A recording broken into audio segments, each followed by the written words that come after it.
Dando continuidade na nossa série sobre os pecadores sexuais antes de Jesus Cristo, eu quero já te convidar a deixar o seu like, se inscrever no canal e ficar muito atento para tudo que nós vamos falar hoje, que com certeza vai ser muito enriquecedor, logo após a vinheta que o diretor vai soltar agora.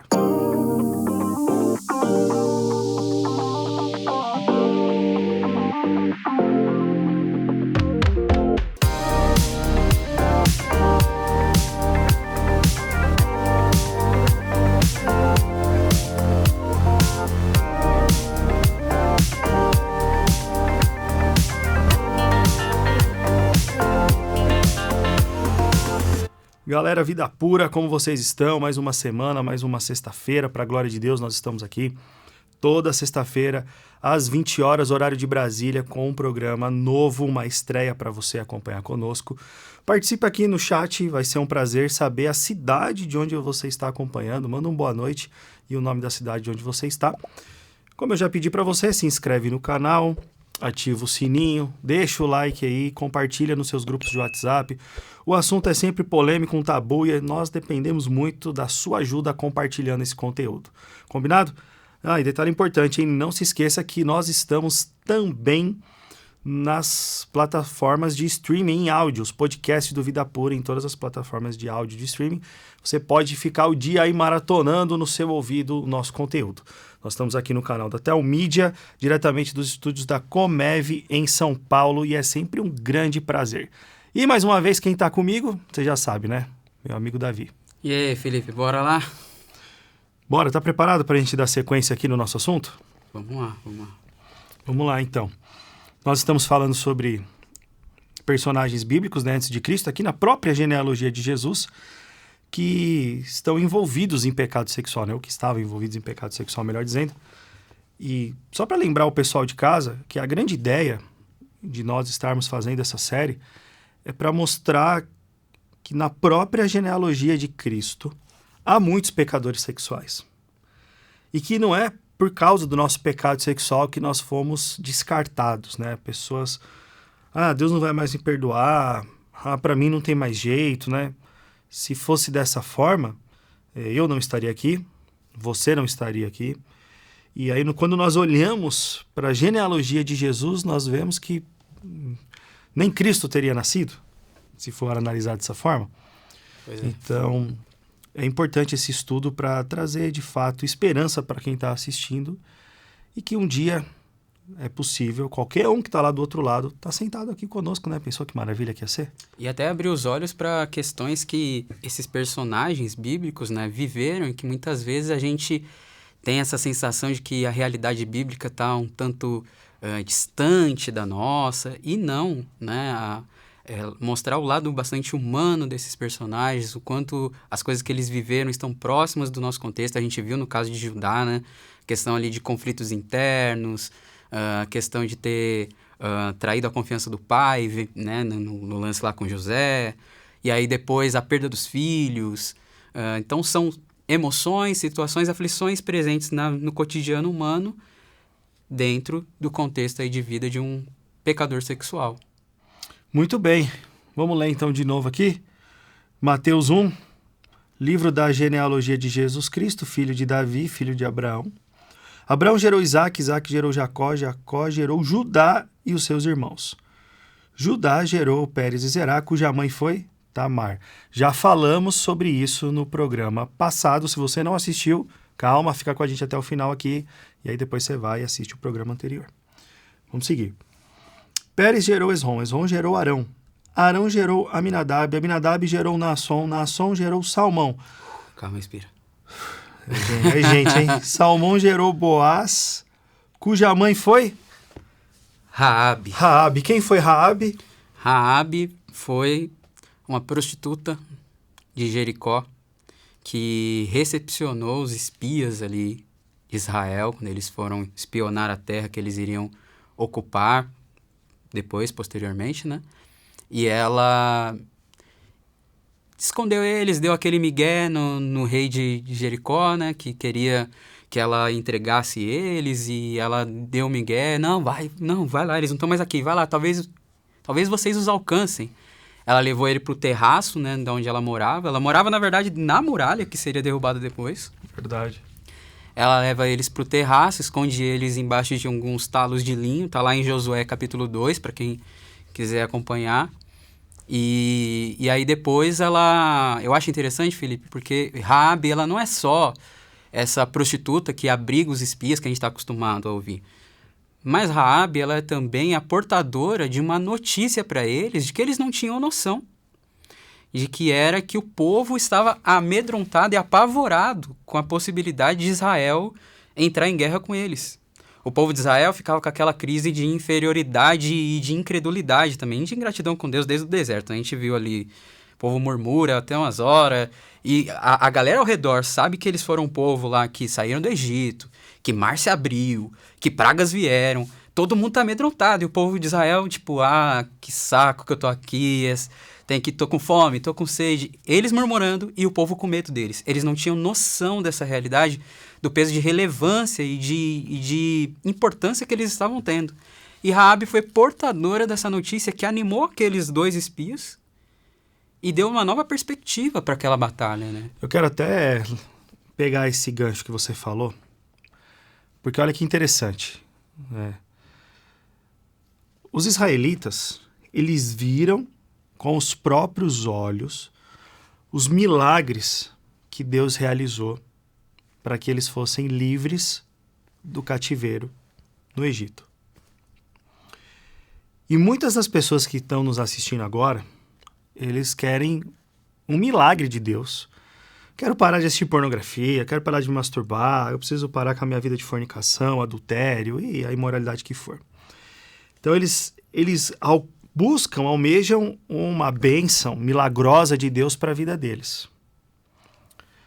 Só que se nós nos pautarmos nos milagres de Deus e olharmos somente para eles, nós corremos o risco de termos um coração tão ingrato quanto os israelitas, porque só enxergavam as bênçãos de Deus, E não o Deus da bênção. mas não enxergavam o Deus das bênçãos. Então eles não cultivaram um relacionamento com esse Deus, parece que fica algo mais restrito a Moisés, mas eles contemplam os milagres, mas eles não contemplam quem está realizando os milagres. E é interessante que lá em Jericó a fama é outra, a história é outra. O pessoal de Jericó tem mais temor de Deus do que eles, no final das contas. Porque quem que está operando tudo isso a favor dos israelitas? É o Deus dos israelitas. Mas que Deus é esse que faz tudo isso? E aí o texto, né, como você falou aqui, está aqui no capítulo 2 de Josué. Vou ler o versículo 8. Antes que os espias se deitassem, Raabe foi aonde eles estavam, no terraço, e lhes disse: Bem sei que o Senhor deu esta terra a vocês, e que o pavor que vocês estão causando caiu sobre nós, e que todos os moradores da terra estão se derretendo de medo, porque ouvimos que o Senhor secou as águas do Mar Vermelho diante de vocês quando saíram do Egito. E aí ela continua dando um relato. Então, para esse povo, para Israel, o mar abriu. Antes veio ainda as 10 pragas, o mar abriu. Depois a água saiu da rocha, a comida caiu do céu. Mas Deus, esse Deus que fez tudo isso, nos trouxe para morrer nesse deserto. E eles lá em Jericó, olha o que está acontecendo. Olha quantos milagres. E esse povo está vindo para onde? Está vindo para cá. Já era. Acabou. O Deus deles, o Senhor, entregou essa terra para eles. Não há mais o que fazer. E aí eles ouvem essa notícia vinda de, primeiro, uma mulher, que na época, para o contexto ali cultural, não só de Israel, contexto cultural do mundo, as mulheres não tinham tanta voz assim de importância, então uma mulher. Depois, uma mulher que estava vivendo um contexto de prostituição naquela cidade. Então, se a gente vê o contexto de prostituição do povo de Israel já pesado, imagine nos povos ao redor que não são povos que, né, cultuam princípios, né, como Deus, tem os mesmos princípios. Numa nação que com certeza tinha ali os seus cultos idólatras, como a gente trouxe em programas passados, de oferecer crianças, né, em sacrifício aos deuses. Então, olha só, numa nação extremamente pecadora, eles ouvem a notícia de que o Deus deles, que eles estão lá fazendo pouco caso no deserto, é um Deus temido nas outras nações. E eles recebem essa notícia dessa moça que vem depois, aí depois ela conhece o Salmon, né? E aí nasce Boaz. É interessante, para quem está nos assistindo, que você está aí, achando que Deus não está operando na sua vida, que Deus não quer te libertar, né? Que para você não tem mais jeito. E tudo que você precisa hoje é ouvir a voz de Deus. Porque o que essa mulher ouviu foram os maravilhosos feitos do Senhor através do povo de Israel. E só de ouvir isso, ela já temeu a esse Deus, a ponto de acreditar totalmente que Jericó seria entregue para os israelitas, a ponto de colocar a vida dela em risco, escondendo os espias, né? Passando um pano para eles ali, né? Vai por ali que eles devem ter ido por ali, e eles ali escondidos.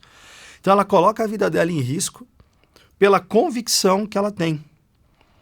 E aí tudo que ela pede é, olha, quando vocês vierem acabar com tudo, poupa a minha vida, a minha família. E aí eles, ok, assim o faremos, né? Combinam um sinal ali para poupar a vida dela. Então só dela ouvir desse Deus, ela já tem plena convicção de que ele é o Deus verdadeiro e que ela quer agora esse Deus. E ela arrisca a própria vida por esse Deus. Agora, e aí uma mulher que vive em contexto de prostituição, no futuro, passa a participar da genealogia de Jesus, se torna uma mulher casada, reestruturada na vida, passa a ser parte desse povo. Então, e eu quero falar mais sobre isso, né? O que me deixa chocado é que hoje a gente tem esse livro aqui, e ele deixou de ser suficiente. Esse livro deixou de ser suficiente. Eu creio na suficiência das Escrituras Sagradas. Sei que você também crê. Amém. Isso aqui é o sopro de Deus, gera vida. E as pessoas estão olhando para esse livro e não estão crendo mais. E é interessante que Raabe só tinha essa porçãozinha da história. A gente tem tudo isso aqui da história.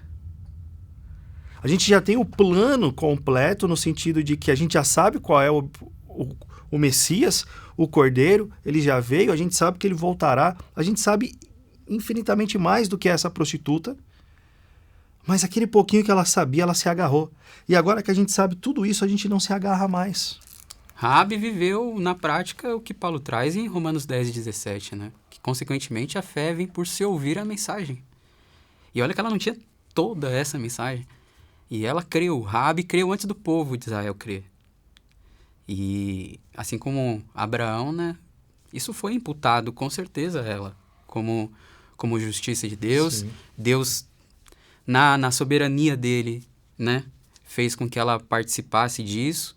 E o legal é que na genealogia de Jesus, a gente percebe esse detalhe, né? São os nomes masculinos, né? Que são trazidos. E aí, quando é sempre para citar, nesse contexto que a gente está trazendo aqui, envolvendo pecado sexual ou outros pecados, o texto faz questão de citar a mãe da pessoa e não só o pai. Né? Foi no caso de Tamar, como a gente falou no programa passado, falando de Judá. E aí você vê que, assim, Salmon, né, que vai casar com Raabe aí, se tornar pai de Boaz, e ela mãe, Salmon vem da descendência de Judá. E Judá, mesmo contexto, né, se envolveu num contexto de prostituição com Tamar também, veio Pérez, Zerá, e agora Salmon vem, e ele não vai se unir com Raabe num contexto de prostituição, mas se unindo com uma mulher que já esteve num contexto de prostituição. Né? Essas ligações são bem legais. E aí vamos falar então do que você estava falando, da restauração da vida dela. Ela era uma prostituta de Jericó. Agora ela vai ser uma esposa, uma mãe de família dentro da nação de Israel. Da nação de Israel, com uma vida restaurada. Imagine os prováveis preconceitos que ela sofreu no começo, né? Nessa transição. Assim, com certeza muitos admiraram ela pelo ato de coragem, mas sempre tem alguém que vai lembrar do nosso passado obscuro para jogar na nossa cara, né? Obrigado, mãe. Pera aí, me falaram que você era prostituta. Ah, você viu lá, Salmon? Em vez de casar com uma das filhas de Israel aqui, foi casar com uma prostituta. Sempre tem. Sempre tem. Então a gente aprende algumas lições aí que há restauração para qualquer pecador sexual. Amém. Há restauração para qualquer pecador sexual. Deus faz novas todas as coisas. Além de fazer novas todas as coisas, ele te coloca num propósito. Ela vai ser mãe de quem? De Boaz. Olha como que a história é muito bonita. Então ela entra num propósito. E um propósito muito maior, que ela nem fazia ideia. O propósito da linhagem da descendência do Messias. Ela nem faz ideia do quão grande é o propósito que ela está sendo inserida. Ouviu as más línguas fazerem comentários a respeito dela? O texto não diz, mas é quase certo isso, porque o ser humano é o ser humano. Se eles reclamavam de fome vendo codornizes e tudo mais, você acha que... Pois é. Isso não se parece com a nossa história? Muito. Da lama do pecado sexual que a gente estava, a restauração que Deus faz, propósitos maiores. Quem diria que a gente já está aqui gravando, por exemplo, aqui no canal da Telmídia? Toda uma estrutura à nossa disposição aqui. Eu fico lembrando do meu passado, todo lascado no pecado. Olha, Deus faz infinitamente mais daquilo que nós pedimos ou pensamos, né? Como diz Paulo aos Efésios. Uhum. Isso impede da gente ouvir piadinha às vezes? Não. Claro que não. Não que a gente ouça também muito, hoje em dia quase nada, né? Talvez lá atrás, no começo mesmo, mas hoje não mais. Mas são propósitos maiores. E isso passa até uma mensagem aí, né, pra galera que tá esperando em Deus a bênção de um relacionamento, um matrimônio, né? Por exemplo, o Salmon, lá e... Não, eu quero que venha uma moça virgem, que com um passado puro em Deus e tal, e Deus traz para ele uma prostituta de Jericó, né? E vice-versa também, né? Isso, claro, não é um conselho para você sair por aí também namorando com qualquer uma. Deus usar namoro como método evangelístico. Não é isso. Manda recado aqui para esse Não é isso, tá? Namoro como método evangelístico não é bíblico, né? Tá? Então... O editor, essa hora, tá colocando bem grandão na tela aqui, ó. Namoro não é método de evangelismo. Exatamente.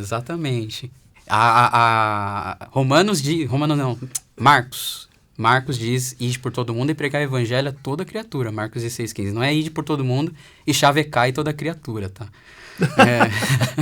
Porque senão a galera confunde. Mas a ideia é que muitas vezes tem isso, né? E quantas vezes Deus vai restaurar Deus está já talvez restaurando uma pessoa enquanto te restaura, para que futuramente você viva essa realidade, né? Então, se você quer ter uma bênção, seja você uma bênção primeiro, e entenda que Deus tem o tempo dele de tudo e vai fazer da melhor forma, né? E se Deus quiser te trazer uma mina do passado doidão, se ela estiver restaurada agora, com o coração quebrantado, e ela realmente amar e quiser amar mais Jesus do que você... E vice-versa, né? E vice-versa. Bom, seguindo então, acho que de Raabe. Raabe tá benção. A irmã Raabe. Então, vamos... A próxima da lista, que são Boaz, cuja mãe foi Raabe. Boaz gerou Obed, cuja mãe foi Ruth. Boaz, filho de Raabe, né? Boaz, filho de Raabe. Gerou Obed, cuja mãe foi Ruth. Ruth é a próxima na linhagem dos pecadores sexuais. Ou que tem algum contexto ligado a isso. Mas você é um cara chato, hein, mano? Você já deu o spoiler todo. Porque a galera, quando eu falo isso, né? A galera fala, como Ruth? Não, Ruth não é aquela Ruth do livro de Ruth, não. É outra Ruth. Porque aquela Ruth é tão boazinha. Poxa, né? Quem é que vai morar com a sogra, né? É tão boazinha, Corta, editor, Ruth. essa parte da sogra. Não, pode deixar. Tem muita irmã que mora assim com a sogra e é benção. É verdade, a minha esposa mora com a sogra. A esposa do Felipe é uma bênção e mora com a sogra, né? Mora com a sogra, que também é uma bênção. Então, mas a galera fica com o cabelo em pé, né? Mas Ruth, o que Ruth fez de pecado sexual? Não é o que Ruth fez, é de onde Ruth veio. Ruth é moabita. E o povo de Moabe surgiu de uma relação de incesto entre Ló e as suas duas filhas. Em Gênesis 19, para quem quiser conferir, vai estar lá em Gênesis 19, na última parte do capítulo, vai estar lá narrando sobre os descendentes de Ló. Vamos lembrar, né? Ló, ele separou-se de Abraão, ele foi para um lado, viu aquela terra bonita pra caramba, foi para lá, Abraão foi para outra terra, quem se deu bem no final a gente já sabe, né? Ele foi o espertão, né? Ele foi espertão, nossa, ó aquele terreno ali, ó. Para lá que eu vou. Dá pra fazer um loft muito legal, tal, um sobrado ali da hora, ele foi. Devia estar rolando na época também, né, de crescimento imobiliário. Terra fértil, terra né? Fértil, regada, como diz o texto. Ele viu tudo verdinho, aquela imagem de capa do Windows 95, assim, sabe? Maravilhoso. E aí ele foi pra lá, teve filhas, constituiu família, e aí a gente sabe que lugar que ele foi, Sodoma e Gomorra, que é conhecido como um dos lugares mais envolvidos em questão de imoralidade sexual na Bíblia. E aí Deus envia os anjos antes da destruição de Sodoma e Gomorra. Os caras da cidade de Sodoma e Gomorra tentam ter relações com os anjos. Ló oferece as filhas dele no lugar, por uma questão ali da lei de hospitalidade e tal. Depois, a família de Ló é resgatada. A mulher de Ló olha para trás, vira estátua de sal, porque ela não quis cumprir aquilo que até Jesus fala, né? Olha, naqueles dias, não volta para buscar suas coisas, não desce do telhado, deixa só... Vai que vai. E ela não viveu isso, né? E virou estátua de sal. E aí Ló ficou com as filhas sozinho. A mais velha, com medo de não deixar uma descendência pro pai, né? Porque não tinha... E agora, como é que vai ser, né? A gente não... A crise de masculinidade já existia nessa época, hein? Pois é. Não há nada novo debaixo do sol. Exato. E é interessante você tocar nesse assunto porque, assim, o que o ser humano vive hoje são problemas que ele viveu a vida inteira. E parece que agora que chegou a solução para as coisas. Não. A solução sempre existiu. Deus sempre teve a coisa no controle da mão dele. Ele sempre foi suficiente em tudo. Mas, voltando para as filhas, a mais velha tem a ideia de deitar com o pai, embriagar o pai, deita com o pai, engravida do pai, uma relação de incesto. E aí nascem os amonitas. E a mais nova vai lá, deita com o pai. E aí nascem os moabitas. De onde vem? Ruth. Duas nações, amonitas e moabitas, duas nações que se tornariam eternas inimigas de Israel. E aí dos moabitas vem aí Ruth. Então Ruth tem ali a sua raiz genealógica numa situação de contexto de filhas com o próprio pai. Ou seja, primeiro, ela já tinha uma problemática igual a de Raabe, igual a da sogra dela, de não ser da mesma nação de Israel, não ter os mesmos princípios e tudo mais. Só que ela tem sogra atual, né, Raabe, porque é a sogra anterior, Noemi, ela tem já uma sogra judia, se une a essa sogra, depois que os filhos dessa mulher morrem, o marido também, elas vêm para Israel, vivem todo aquele contexto, conhece Boaz, rola aquele love. E é interessante que ela fala também, né? Que o seu povo será o meu povo e o teu Deus será o meu Deus. Exato. Então, como você mesmo citou, Ruth, uma moabita, Moabe sempre causando conflito com Israel. Ela cresceu debaixo desses conflitos, ouvindo as histórias. De repente se casa com um estrangeiro. E aí, eu quero esse Deus também para mim. Ela ouve falar desse Deus e ela também quer esse Deus. Então são duas mulheres, tanto Raabe quanto Ruth, fora da nação de Israel, que são introduzidas porque ouviram falar desse Deus. Exato. Ouviram falar. Se pelo simples fato de eu ouvir falar desse Deus, ele me atrai dessa forma, como é o caso dessas mulheres, que elas são exemplos disso, o que será de nós se nós tivermos um relacionamento de fato com esse Deus? O que será das nossas vidas se a gente cultivar mesmo um relacionamento com esse Deus? Diário. Diário. O que acontece se você for para academia todo dia pelos próximos 5 anos? Fica top. Você vai ficar bombadão, Davi. Você vai ficar seco, musculoso. Vai ficar num padrão, né? Ou pelo menos com o organismo funcionando melhor, né? Vai ficar ótimo. Imagina se a gente tiver essa disciplina com esse Deus. de nos relacionarmos com Ele nessa intencionalidade, de não sermos imediatistas. Eu fiz uma oração lá, pedi para Deus me libertar do pecado. Você que está me ouvindo aí, né? Fez a oração, pediu para Deus te libertar do pecado sexual. Deus não, parece que não fez nada. Deus, já começa a chorar, já quer desistir de tudo. Eu vou desistir de tudo, né? Tem uma frase que a gente ouve muito no Vida Pura. Eu já pensei em me matar. Ninguém se mata, mas pensa em se matar. Você não pensou em se matar, você só é egoísta. Porque você quer que Deus resolva o seu problema imediatamente, ao invés de buscar nele essa restauração todos os dias. Você quer orar, quer ver acontecer, porque senão você não vai suportar o processo de ter que ser restaurado passo a passo. Então eu quero tirar a minha vida, mas não tira a vida. Quem tira a vida são pessoas que de fato têm problemas, que chegam a um grau extremo e acabam se suicidando. Não pecador sexual. Uma coisa legal dentro disso, Felipe, até de servir de motivação ao mesmo tempo confronto, né, pra gente partir para a conclusão, é que Ruth, ela abre mão de todo um contexto de vida dela para seguir Noemi, vir para Israel. Então ela realmente vive essa transformação que significa renúncia.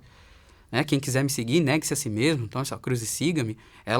Esse foi uma fala de Jesus lá nos evangelhos, mas que, querendo ou não, Ruth já experimentou um pouco disso, dessa renúncia, de abrir mão do contexto dela de vida inteira. Ela sai de um lugar onde ela mora para ir morar num outro lugar distante, que ela não conhece direito. Ela só sabe por cima por conta de Noemi e do marido que ela tinha que faleceu. Então, Ruth, ela é um exemplo disso, né? Dessa transformação mesmo que entende, olha, o meu passado realmente é marcado, nos meus ancestrais é marcado por imoralidade, destruição, inimizade com Israel e tudo mais. Mas ela traz essa mensagem de que Deus, ele ressignifica a nossa história e a gente precisa entender isso, que em Cristo é daqui para frente agora. As coisas velhas já passaram, isso que tudo se fez novo. E quantas vezes a gente fica vivendo ainda baseado no contexto de passado, né? Isso é bom para quem teve aí um contexto de ter sido fruto de um estupro. Tem vários que estão nos assistindo que o pai abusou, a mãe abusou, o pai foi fruto de um estupro, cresceu sem pai, enfim. Há vários contextos que trazem as raízes para os pecados sexuais também. Eles não servem como desculpa, né? Mas eles trazem para a gente entender muitas das raízes da imoralidade sexual presente na vida de uma pessoa. Mas entendam, assim como foi na história de Ruth e de todas as pessoas que Deus tem restaurado, inclusive dentro e fora do Vida Pura,